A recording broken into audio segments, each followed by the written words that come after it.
연휴 기간 중남부에서 동부까지 토네이도와 폭풍이 강타해 최소 23명의 인명피해가 발생했습니다.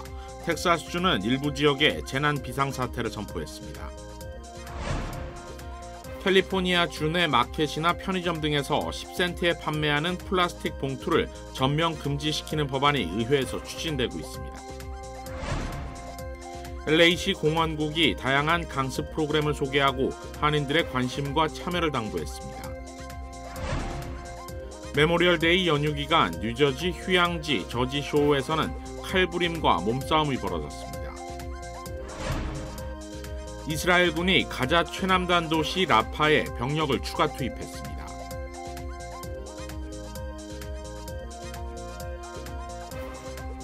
시선을 사로잡는 전기차, 가슴을 뛰게 하는 SUV, 이 모든 것을 원하는 당신을 위해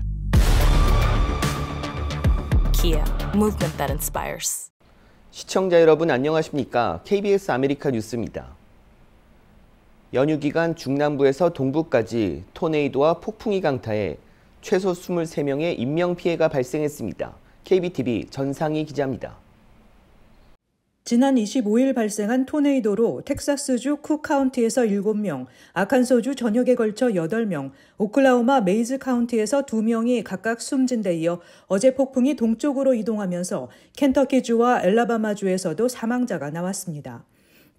또 강력한 폭풍으로 수백 명이 다쳤으며 많은 건물들이 부서졌습니다. 텍사스주 댈러스 북부에서 아칸소주 북서부에 이르는 지역이 가장 피해가 컸습니다. 폭풍은 동쪽으로 더 이동해 워싱턴 DC에서 뉴욕에 이르기까지 영향을 미쳤습니다. 어제 뉴욕과 펜실베니아, 뉴저지 일부 지역에는 저녁 9시까지 심각한 뇌우주의보가 내려졌습니다. 워싱턴 DC와 노스캐롤라이나, 버지니아, 메릴랜드 일부 지역과 볼티모어에는 어젯밤 11시까지 토네이도 주의보가 발령됐습니다. 곳곳에 전력시설도 파손돼 어제 오후 8시 기준으로 중남부와 동부에 이르기까지 약 30만 가구의 전기 공급이 끊겼습니다. 기상학자들은 미 내륙에 따뜻하고 습한 공기가 지속되면서 토네이도를 잇따라 발생시키는 것으로 분석했습니다. 또 이런 따뜻하고 습한 공기는 열돔 현상과도 관련이 있으며 남부 지역의 5월 기온을 한여름 수준으로 끌어올리고 있다고 전문가들은 설명했습니다.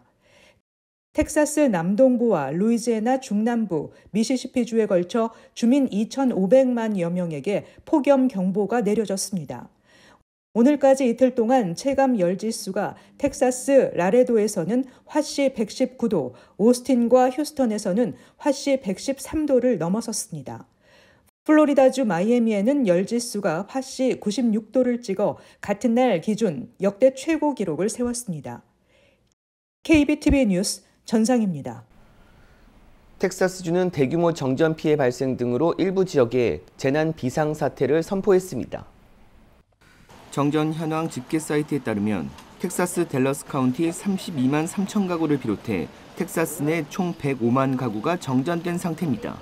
정전 피해는 폭풍이 몰아친 후 텍사스 동북부 지역에 집중됐습니다. 댈러스 카운티 당국은 재난 비상사태를 선포하고 이번 정전이 며칠간 지속될 수 있다고 전망했습니다. 텍사스 최대 전기회사 온코는 이번 악천후로 상당수 전선이 끊겼고 일부 지역은 단순 복구가 아닌 완전한 재건이 필요한 것으로 보인다고 밝혔습니다. 텍사스 동북부는 텍사스 남부 지역에 피해를 주고 있는 폭염 영향은 덜한 상태입니다. 그러나 기상청은 오늘 밤에도 악천후와 뇌우가 발생할 수 있다고 예보해 주민들의 불안감은 계속되고 있습니다. 일부 주의 자연재해가 급증하자 보험회사가 보험료를 급격히 올리고 있어 인플레이션 상승의 숨은 요인이 되고 있다는 분석이 나왔습니다. 월스트리트저널에 따르면 노스캐롤라이나 보험사들은 해마다 이어지는 허리케인 피해로 최근 주 당국의 해안 지역 보험료를 2배로 올리고 주 평균 보험료도 42% 인상해 줄 것을 요청했습니다. 텍사스주는 지난해 지역 보험사들이 요구한 주택보험료 26% 인상을 승인했습니다. 보험료는 2022년 말부터 오르기 시작했는데 수년간 자연재해 증가로 이익이 줄자 재보험사들은 보험금을 줄이고 지급 기준을 강화했습니다. 텍사스주 보험회사인 페어플랜은 지난해 재보험료가 41% 올랐다고 전했습니다. 주택보험료는 인플레이션의 숨은 변수로 불리는데 소비자 물가지수 통계에 주택 소유주가 내는 보험료는 산정되지 않아 인상분이 지난해 소비자 물가지수 상승률에 반영됐다면 0.8%포인트 더 올랐을 것이라고 블룸버그 통신은 분석했습니다. 캘리포니아주 내 마켓이나 편의점 등에서 10센트에 판매되는 재활용 플라스틱 봉투를 전면 금지시키는 법안이 의회에서 추진되고 있습니다. 윤범수 기자가 보도합니다. 캘리포니아주에서 일회용 플라스틱 봉투 관련 법안이 추진된 건 지난 2014년. 주 상원이 법안을 통과시켰는데 제조업체 등의 반대로 결국 주민투표에 회부됐습니다. 그리고 2016년 11월 주민 발의안 67이 통과되면서 플라스틱 봉투 무료 제공이 금지되고 종이봉투 또는 재사용이 가능한 플라스틱 봉투를 최소 10센트에 판매하도록 했습니다. But unfortunately, a loophole in the definition of reusable and recyclable opened the door to thicker plastic bags, which are impossible to recycle in any facility in California. It is clear from the data that we have fallen short. We have seen a 47% increase in annual plastic bag waste into our landfills since the original law was passed in 2014 compared to 2022. 10년 만에 이제는 마켓이나 편의점 등에서 플라스틱 봉투를 완전히 금지시키려는 법안이 의회에서 추진 중입니다.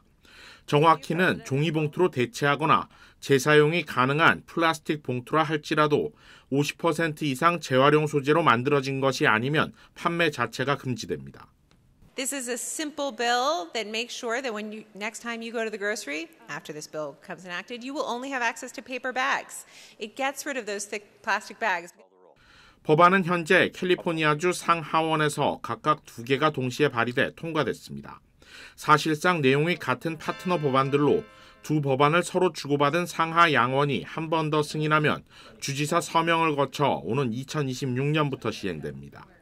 현재 여러 환경단체들과 캘리포니아 식품상협회, 크로거와 같은 제조업체들은 법안을 지지하고 있지만 플라스틱 제조업체들과 재활용업자연대, 공화당 등은 법안을 반대하고 있습니다. This bill still allows the grocer to make money off of the paper bag at your expense. There's no money going to the environment here. And so for me, that's the problem. It's like, what are you doing? 한편 이번 법안 통과와는 별도로 내년부터 캘리포니아에서는 마켓들이 야채나 과일 등을 담기 위한 용도로 무료로 비치해 놓는 얇은 플라스틱 봉지도 금지됩니다. 주지사 서명에 의해 내년 1월 1일부터 시행이 확정된 상태로 이후에는 재활용 종이봉투나 퇴비화가 가능한 재활용 봉지로 대체돼야 합니다. KBS 뉴스 윤범수입니다. LA시 공원국은 시정부가 운영하고 있는 다양한 프로그램을 안내하며 한인들의 관심과 참여를 당부했습니다. 보도에 이우수 기자입니다. 해변에서 서핑을 배우는 어린이들. 뜨거운 여름 날씨를 잊기 위해 야외 수영장에서 수구를 즐기는 어린이들의 모습도 보입니다. 언뜻 보기에는 값비싼 강습처럼 보이지만 이 프로그램들은 모두 LA시 정부에서 운영하고 있는 커뮤니티 강습으로 저렴한 가격에 교육을 받을 수 있다는 이점이 있습니다. LA시 산하 공원과 각종 강습 프로그램을 총괄하고 있는 공원국이 오늘 한인회관에서 기자회견을 열었습니다. 한인 커뮤니티와 소통을 시작해 한인들이 더 많은 혜택을 받도록 하기 위해서입니다. To make sure that our Korean community have access and knows that we have very good quality programs in the city of Los Angeles in the Recreation and Parks Department. 공원국은 오늘 기자회견에서 수영은 물론 농구와 야구, 테니스와 양궁 등 다양한 강습 프로그램이 준비되어 있지만 한인들의 이용은 매우 저조한 수준에 머물고 있다고 밝혔습니다. 저는 LA시에서 양궁을 공원국에서 가르친다는 거는 상상도 해본 적이 없는데 이런 프로그램들이 상당히 많고 그다음에 경제적으로 좀 부담이 되시는 가족분들은 상당히 싸게 또 이런 서비스를 운영할 수가 있어요. 뭐 한 프로그램에 10불씩 이렇게 이제 싼 프로그램이 이제 LA는 거의 없거든요. 공원국은 시정부가 보유한 공원이나 경기시설을 저렴한 가격에 임대해 줄 수 있다면서 한인단체들의 적극적인 이용도 당부했습니다.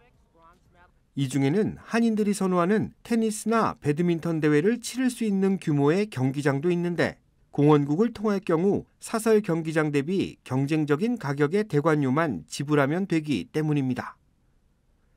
LA 한인타운 지역의 인구 한 명당 공원 부지 면적은 LA시 전체에서도 최하위 수준에 머물고 있습니다.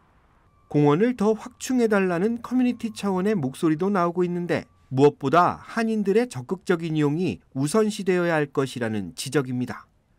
KBS 뉴스 이우수입니다. 연휴 기간 동안 뉴저지 휴양지 저지쇼어에서는 칼부림과 몸싸움이 벌어졌습니다. KBTV 방복현 기자입니다. 메모리얼데이 연휴를 낀 황금 연휴 기간 동안 뉴저지 대표 휴양지인 오션시티, 시사이드 헤이츠, 와일드우드를 아우르는 저지쇼어 타운에서 온갖 폭력 사태가 발생하며 여행객들의 꿈같은 휴가가 악몽으로 변했습니다. 저지쇼어 와일드우드에서는 10대들의 난폭한 몸싸움이 벌어지면서 지역 경찰이 대거 출동하는 사건이 발생했습니다. 통제되지 않는 10대들의 폭력 사건으로 인근에 있던 가족 단위 여행객들은 불안과 두려움에 떨어야 했습니다. 오션시티에서는 지난 토요일 15세 소년이 칼에 찔리는 사건이 발생해 해안가 산책로를 따라 걷던 인파가 놀라 대피하는 소동이 벌어졌습니다. 칼부림 사건과 관련해 여러 명이 체포된 상태라고 오션시티 경찰은 밝혔습니다.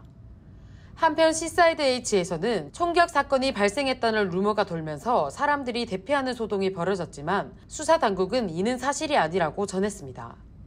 토니 바즈 시사이드 H 시장은 실제로 총격 사건을 목격했거나 들었다는 사람이 없다며 모두가 루머를 전해 듣고 또 전달한 것으로 파악됐다고 전했습니다.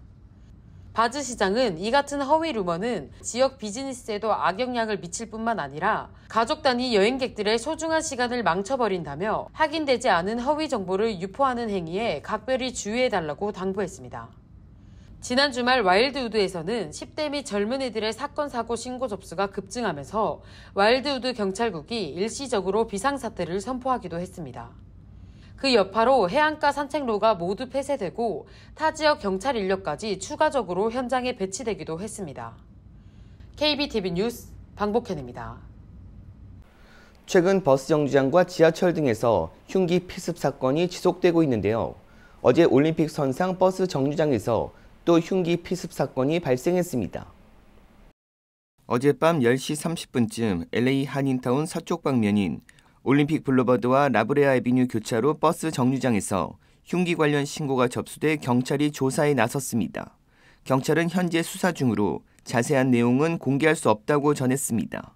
또 어제 LA 다운타운에서도 버스 운전기사가 공격당하는 사건이 발생했습니다. 메트로 측은 어제 오전 9시 30분쯤 버스 운전기사가 공격성이 강한 노숙자일 가능성 있는 여성이 탑승하려 하자 버스 문을 닫았지만 여성이 버스에 타면서 운전기사에게 돌진해 안경을 망가뜨리고 얼굴을 핥히었다고 설명했습니다. 여성 용의자는 도주에 아직 체포되지 않은 가운데 메트로 측은 직원이 폭행당한 데 분노를 느낀다며 직원과 승객 모두 안전하게 대중교통을 이용할 수 있는 환경이 주어져야 한다고 강조했습니다. 한편 최근 연이어 운전기사, 승객을 대상으로 한 범죄가 발생하면서 메트로 이사회는 수사당국 경찰 배치를 늘리는 등 대중교통의 공공안전을 강화하기 위한 방안을 승인했습니다. 이스라엘군은 난민촌 공습에 이어 라파 중심부로 추가 병력을 투입했습니다. 우수경 기자가 보도합니다. 이스라엘군이 가자 최남단 도시 라파에 병력을 추가 투입했습니다. 이에 따라 라파에서는 현재 6개 여단이 작전 중입니다. 앞서 외신들은 라파 중심부에서도 이스라엘 탱크가 목격됐다고 전했습니다. 전투기 공습이 이어졌고 하마스와의 총격전이 벌어졌다는 증언도 나왔습니다. 사실상 본격적인 지상전에 돌입했다는 관측이 나오는 이유입니다. 이스라엘은 지난 6일 이 지역에 대피령을 내렸고 이미 피난 온 민간인 등을 포함해 100만여 명이 피난길에 올랐습니다. رحنا شردنا عند جارنا عشان نحن في خيمة صارت 12 من النهار يطلع ولو ان تصويرك الجيش 이스라엘은 라파 지역이 하마스의 최후 보루라며 공격 강도를 높여왔습니다. 지난 26일에는 난민촌을 공습해 최소 45명이 숨지고 240여 명이 다쳤습니다. 이스라엘은 실수임을 일부 인정하면서도 대규모 피해의 원인은 이스라엘군의 공습이 아닌 2차 폭발일 수 있다고 주장했습니다. Posted on social media, which appear to show secondary explosions, indicating that there may have been weapons in the area. 미국 백악관은 이스라엘이 대규모 지상전에 들어간 것을 아직 보지 못했다며 현재로서는 대이스라엘 정책에 변화가 없다고 밝혔습니다. As a result of this strike on Sunday, I have no policy changes to speak to. It just happened. The Israelis are going to investigate it. 이런 가운데 하마스 측은 이스라엘군이 이번엔 라파 서쪽의 난민촌을 공습해 어린이를 포함해 최소 21명이 숨졌다고 주장했습니다. 두바이에서 KBS 뉴스 우수경입니다. 프랑스 의회에서는 이스라엘과 팔레스타인 지지 의원들 사이에 거친 설전이 이어졌습니다. 보도에 안다영 기자입니다. 프랑스 하원에서 열린 중동 정책에 관한 대정부 질문. 극좌파 성향의 정당 굴복하지 않는 프랑스 소속 세바스티앙 들루그 의원이 갑자기 팔레스타인 깃발을 꺼내 흔듭니다. 대외무역부 장관이 하마스의 테러 공격을 간과해선 안 된다고 답하던 중 항의의 뜻으로 돌발 행동을 한 겁니다. 비판과 함께 회의를 중단한 하원 의장은 곧바로 긴급회의를 소집했고 들루그 의원에 대해 15일 출석 정지 징계가 내려졌습니다. 설전은 회의장 밖에서도 이어졌습니다. 들루그 의원이 언론과의 인터뷰에서 이스라엘을 향한 비판을 이어가자 이스라엘 출신 메이어 하비브 의원이 인터뷰에 끼어들어 반발합니다. 이 과정에서 서로 인신공격성 발언까지 나왔습니다.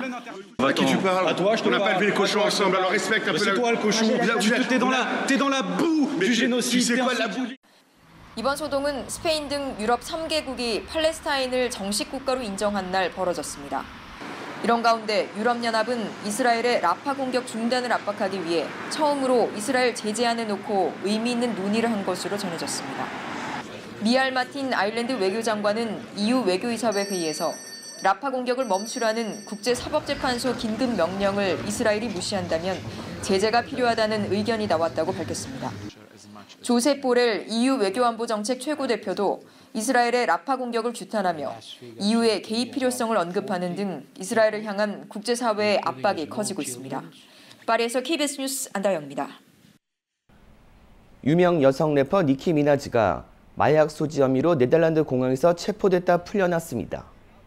AP통신에 따르면 25일 미나즈는 영국 맨체스터에서 콘서트를 하기 위해 네덜란드 공항에서 비행기에 탑승하려 했지만 경찰은 미나즈의 가방에서 대마초를 발견해 마약 밀반출 혐의로 체포했습니다. 미나즈는 마약을 소지하고 있지 않다고 반박했습니다. 네덜란드 경찰은 벌금을 부과하고 당일 밤 미나즈를 석방했지만 이동이 지연되면서 맨체스터에서 예정된 콘서트는 취소됐습니다.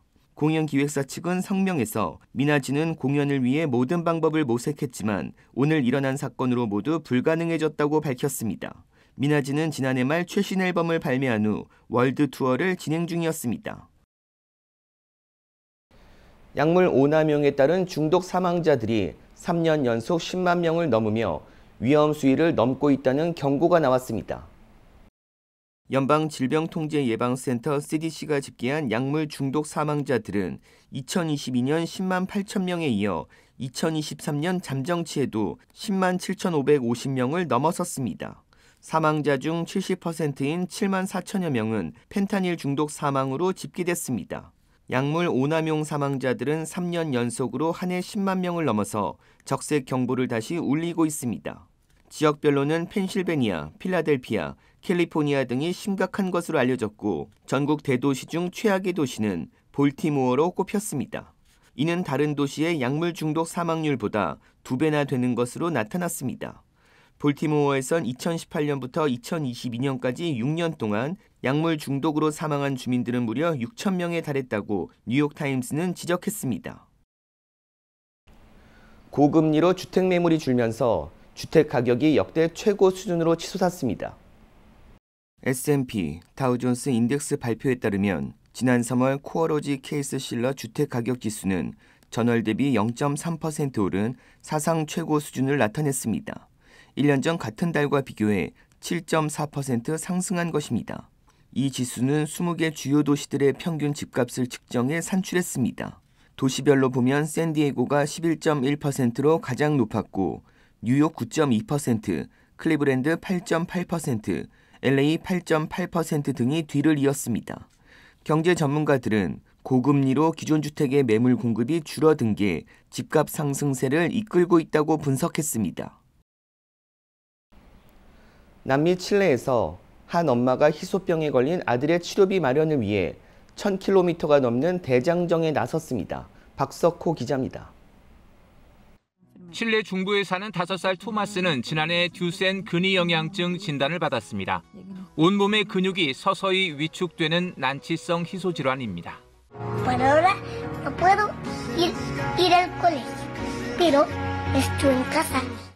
최근 미국에서 개발된 유전자 신약의 가격은 50억 원에 가깝습니다.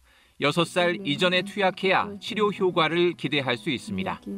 엄마는 어떻게든 약값을 마련하겠다며 길을 나섰습니다. Necesitamos visibilizar esto y que los niños tengan una posibilidad.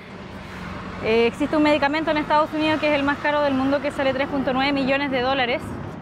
아들의 사진을 가슴에 달고 칠루의 섬에서 수도 산티아고까지 1300km를 목표로 걷기 시작했습니다. 처음에는 아무도 관심이 없었지만 엄마는 걸음을 멈출 수가 없었습니다. 이런 소식이 알려지자 소방대원들도 도보 행진에 동참했고 각지에서 온정도 답지했습니다.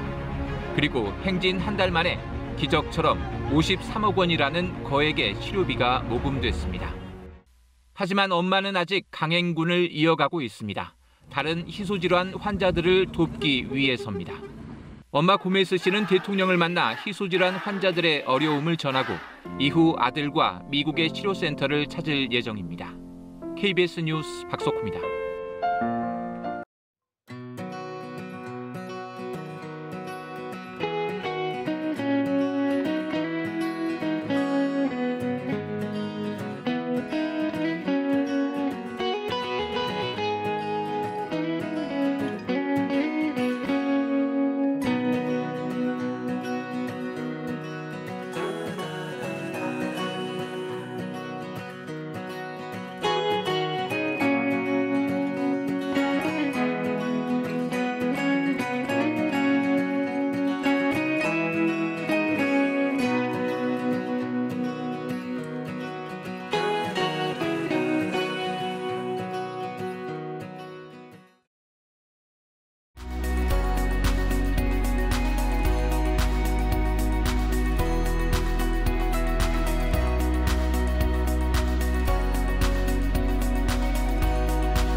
KBS 아메리카 뉴스 마칩니다.